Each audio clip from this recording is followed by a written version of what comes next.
Thanks, Ant. Hi, Thomas. How you doing? You good? Yeah, good. Thank you. Very well, thank you. Any players returning? Romero, Udogie, anyone back for Saturday? Yes, positive is that both Romero, Destiny and Wilson is available for selection for the squad. Good news. Yeah. Obviously, disappointing defeat at Newcastle to go out the Cup, but I'm looking at January and 2 legs in the League Cup. You've got 2 European games. You've got a number of injuries. Is it fair to say all competitions it is pretty impossible to compete on all fronts? I know you want to, but it's impossible. I like to have a challenge that it's possible to compete on all fronts. If we're one, which I still think we're not too far from. If you look at the games, look at the game, then we're into the next round. Then we compete for it. But there's no two ways about it. That in general, if you want to compete over 60 games in all, that's tough. But that's part of it. I think it's also fair to say you can see every club is doing rotation in the Carabao Cup. Everyone, they have to. But not only Carabao Cup, they also do a little bit Champions League, a little bit Premier League. So that's part of it, and then you try to nail that perfect balance. I said to you in September, West Ham's biggest Premier League derby is Tottenham. I'm going to say the same again. Chelsea's biggest Premier League derby is Tottenham. Obviously, there's the North London derby, is probably Tottenham's biggest game. But there's a lot of intensity between Tottenham and Chelsea. Is this kind of game one of the many reasons why you joined this football club? Yeah, I think you put it quite right there. A game against Chelsea, especially a home game against Chelsea, under the floodlights tomorrow is going to be unique and special. Can't wait for it. The players are already looking forward to it. It's a fantastic occasion. We need the fans behind us. I know they do everything they can to try to create even more noise, make it this very difficult place to play. And as I said before, it's between us and the fans. It's the best clubs, the best teams. They're united. They're together in good times and bad times. We need to perform. We need to create energy. Can we get energy off the fans? Then it's like so positive reinforcement, and that's what we need to create tomorrow. I'm really looking forward to it.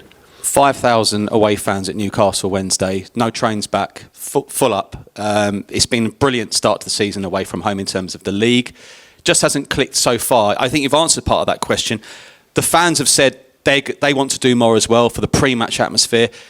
Is it a collective, let's go out there tomorrow night, huge game.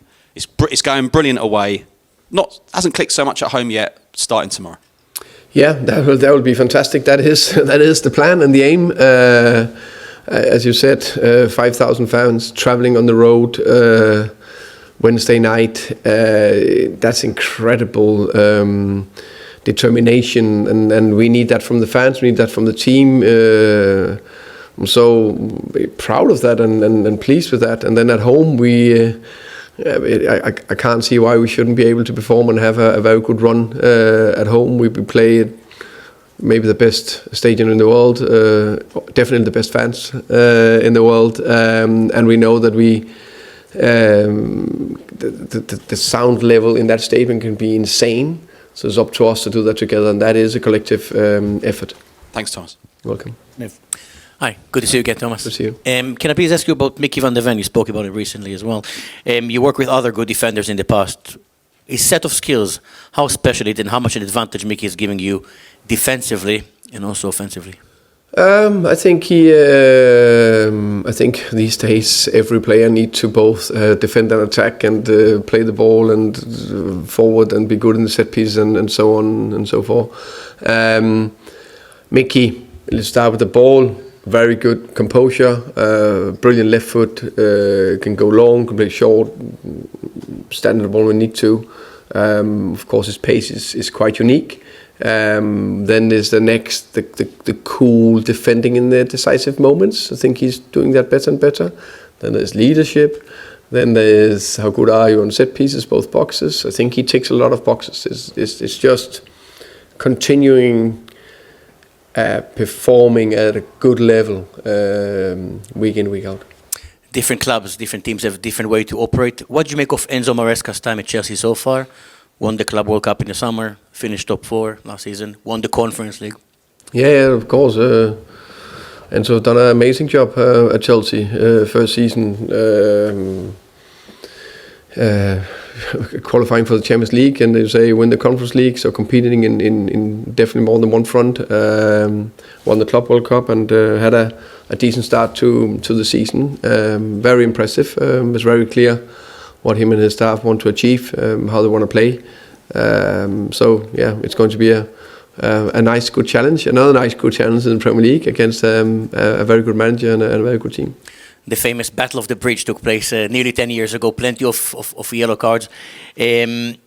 Chelsea recently conceded their 6th red card in just 9 games. That lack of discipline, is that something that you can take advantage tomorrow with all the pressure your fans are going to put on Chelsea? Yeah, I haven't looked into every single red card that I've had of the 6 they got. Probably different reasons. Probably not only lack of discipline, can also be coincidence. So I don't know. It's about us and the game we can play, and we need to perform and be intense with a cool head. Yeah. Hi Thomas, how are you? I'm good, thank you. And you? Surviving, yeah. In terms of the home form this season, nearly all your points have come away from home. How sustainable is it for you to achieve your ambitions by just continuing that all season? Or how much do you need to start grabbing the home form and making it a fortress? Clear. I think it's if you want to achieve something big, you need to have a good home form and a good away form, and our away form is very good. Our home form, I'm quite convinced that when we've seen the end of the season that we would have had a good home form right now with the what did we play, 3 games home in the Premier League. It's a very small sample, so but it's up to us to change it around, which I'm convinced we'll have a very good chance to do tomorrow. You mentioned a little earlier, 60 games is almost impossible for your best 11 to play 60 games in the season, so rotation is necessary. In terms of fixtures, are we getting to a point now, or if we reach the point, are we soon going to get to the point whereby something needs to be done about the football calendar, because we are asking players to play too many games for player welfare, for supporters to even go to all these games? And obviously last year Rodri mentioned strike action. I don't know if that is something that you think is down the line somewhere. No, I don't know, but I think definitely we need to look into the calendar and the amount of games for the players. No doubt about that. That is, we say it's impossible to play 60 games, 90 minutes, high intensity. So you need to find a balance of squad rotation and where do you pick your chips, put your chips in terms of where do you want to focus, because you can put yourself in between two chairs. But I think we need to look into it.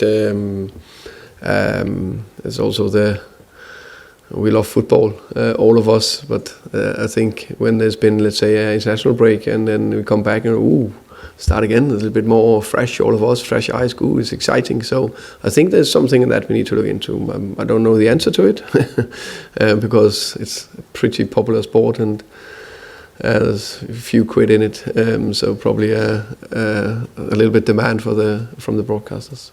One person who won't be playing football anymore is a former goalkeeper here, Alfie Whiteman. I know you never met him; he was not here under your stewardship. But he's retired now and gone down a completely different route. He's become a director of a company and he's a photographer, which led me to think, because you're a man who thinks outside the box. I know you like your skiing, what have you. If you hadn't been a football manager, what would you have been? What would Thomas Frank be today on a Friday lunchtime if you weren't a football manager? That's a very good question. I think it would have been some kind of a teacher. It's my, in PE in a school or in a sports school or something like that. I think probably would have done something down the line of that. Ali. Hi there, Thomas. Ali. So I ask you about kind of on the fixture schedule as well, but also you're not maybe able to make as many rotation and changes as you want right now with the injuries. With your brand of football being so kind of involved with pressing and then the speed and the runs that the players make, are you compromised slightly with the inability to change players, maybe in what you can ask of the players and the amount of pressing in each game? I think it's the best thing is if you fully fit squad. I think every manager want that, so you can put the types up you want for each game, and you can rotate the perfect amount of minutes so everyone can be fresh. But that's not reality. That's very, very rarely reality for any manager or head coach. So it's about for each period or each game to find the right balance with everything. But there's no doubt that to play with the maximum intensity doesn't have to be high pressing or low. You need to play with intensity. No, every team needs to play with intensity if they want to compete. They can just do it in different ways. But there's definitely something to look into. No complaints, but now we have 2 days between games. There's a massive difference to 3 days. But we will find a way, and a lot of times it's just mental. And I think we are still early days of the season, so it's less important. But of course, when everything accumulates, it can be an issue. Just check on Dom Solanke, how he's getting on. Dom is. We're very aware of. We want when we get Dom back, we hope we touch wood, have him back and no setback. So we are. How can you say it? We are very aware of doing it the right way. So it's going in the right direction. He will not be available before the international break. So that's the status right now. Two of the longer ones I just want to check on. Kulusevski, I mean, how close is he to getting back just maybe on the grass? That's a good question. He's still not on the grass, and we're working very hard to get him fit as quick as possible. I think my message there is he's not on the grass yet. The other one was Koto Takai. I know you mentioned about in the last one. Just wondered, what's the problem? Is it the same foot problem? Quad. Yeah, quad. And he is about to be training soon. Yeah. You're welcome. George from the BBC, please. Thomas, hello. Sorry, just with all these injuries you've got, I think that's before today it was 10 and now you're 7. Just how hard is it to coach your style with what you want to do when you've got so many players out? Yeah, of course you want especially the key players to be available for as many matches as possible. I think I'll go that far that the availability is probably one of the areas that you need to nail if you want to have success in a season, and especially availability for your top players. And I think that probably definitely have to had impact on relegations, Champions League qualifications, and Championship. I think that Liverpool more or less had no injuries last year, struggling a bit more now. Arsenal had a lot of injuries last year, a little less this year, so that can be the decisive factor at times. What I would say is that there's two things I think you need to look into. The first thing is that if you can avoid muscle injuries, it's definitely hamstring, calf, quad, stuff like that. If you can avoid that because of a good gym program, recovery, the right way to train, the right processes, then I think you're halfway there. Then there is the contact injuries that you really can't avoid, and then that's this return to play again. So that time from when they got injured to come back to the training, that's the two bits you need to nail. And I think on soft tissue muscle injuries we were quite good, which I'm very pleased with. Now it's just with the I can say not odd injuries, but contact injuries and some odd injuries. We need to get the return to play time down.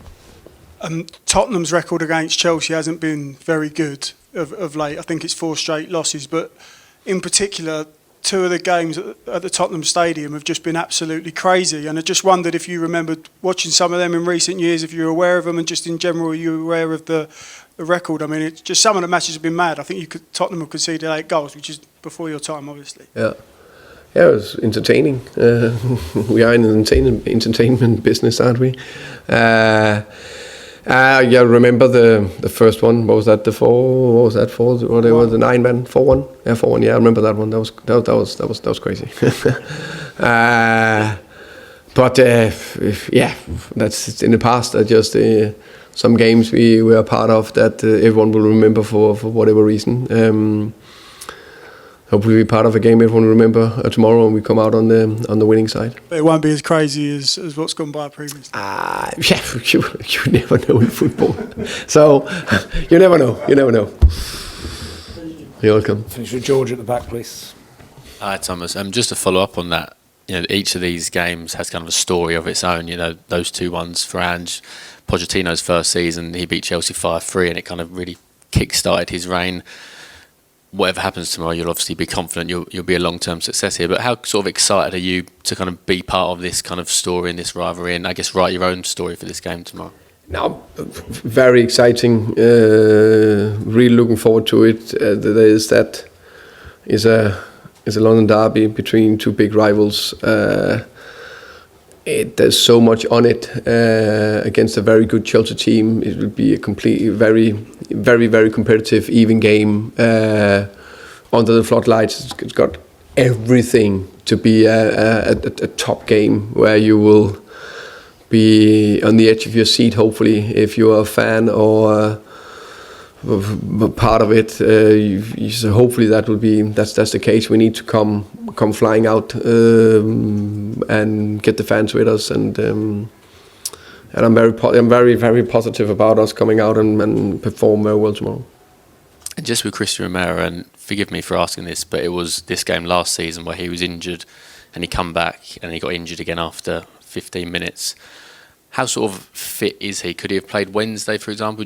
How much confidence have you got in his fitness going into this one? It's not sort of a rush decision to bring him back for this big game. Very aware of try to be able to take the best possible decisions. Of course, in the end, I'll get a lot of information from medical staff, performance staff, but in the end, it is always on me. If a player breaks down, it's on me. It's not on the medical staff, not on performance. It's always on me. I take decisions. I'll get all the informations, and then I need to take a difficult choice, or a brave choice, or easy choice, or decision. So that's it. If he was fit enough, he would have been involved Wednesday. So he's ready to be involved tomorrow, and let's see how much. And I know you haven't got many defenders, but him being back, does it kind of open up the possibility for five at the back, 3 centre-backs? I know Chelsea have faced that in recent games, and I think Enzo Maresca's been sort of unexpectedly facing that as well. Yeah, I would say that to have him back, it could open up for it. Also, we got Dest back, so that's also positive. It was a little bit more a challenge against Newcastle with a few less options, but as I said, I think we performed well in many areas.